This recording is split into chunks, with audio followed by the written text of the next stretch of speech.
to this week's Stamp to Die For two-step stamping technique how-to. This week I'm going to be showing you this two-step stamping using the Stipple Blossom two-step stamp set from Stampin' Up. Two-step stamping is one of my favorite things. To do two-step stamping, you usually need a lighter ink followed by a darker ink, which is going to be your top layer, so light and dark. So I am going to take, I've got a piece of Very Vanilla here, and I'm going to take my Marina Mist, and it was always hard for me to remember which one, you know, the dark stamp takes lighter ink. It's actually the opposite. So that's one way I remember it, is it's just the opposite of what you think. Today I'm going to show you the stamp positioner. A lot of people have asked me about the stamp positioner, and to use the stamp positioner, you ink up the second stamp that you want to use, and you just go down and you stamp the plastic. Then you put this in the position that you want it. You can see where you're going to stamp it. And even with the stamp positioner, I don't always get it perfect. Some people are putzier and they'll spend the time to get it perfect. But there we go. Then we're going to take our little leaf and we're going to put that there like that. And take our wild wasabi. Again, the lighter ink with this more solid stamp. We're going to stamp that down like that. And now we're going to take this one, and it's a little harder to see exactly where that is. We're going to put that there like that. Going to take our darker green, which is the gumball green. There isn't a huge difference in these two. I wanted it a little more subtle.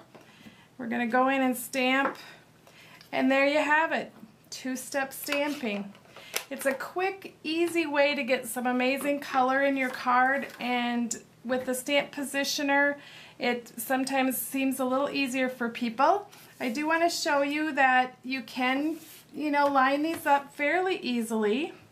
Just going to stamp that there like that. And line that up like that, and you can see it's not perfect, but it still looks great. So you can choose to use the stamp positioner or not use the stamp positioner. The choice is yours. Now here is the card that I made this week for this week's Technique How-To. And I'm not going to go through all the steps because I kind of like to keep these more about the technique, and so you can jump in, get a new technique, and go home and try it out for yourself. So here I've got the Midnight Muse, which is 5.5 by 8.5 folded to make our card. And on top of that I've got Crumb Cake, which is 4.25 by 5.25, or excuse me, 4 inches by 5.25. And I've ran that through the Big Shot using the Embossing Fancy Fan embossing folder. Now these little strips here are done with the Print Poetry packet, and this is a cool little packet of designer paper which I just love. And I want to show you a little trick using to make that little pennant.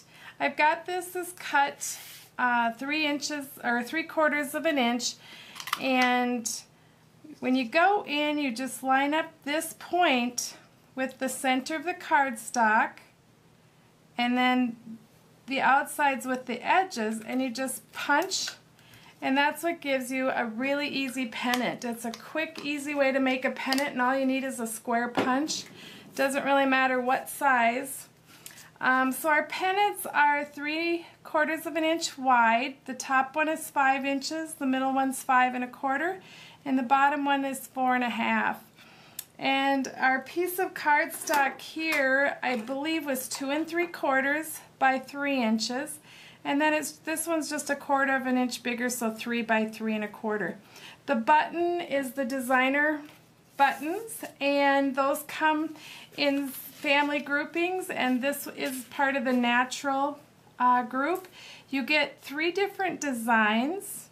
You get 4 of each design, and there's 6 colors in each family package. So it's a really fun way to add some great interest to your card, and I've put a little piece of linen thread through there. And that is this week's Technique How-To. Hope to see you on my blog. Don't forget to go over and download your free technique booklet page for this week's Technique How-To. Have a great week. Happy stamping!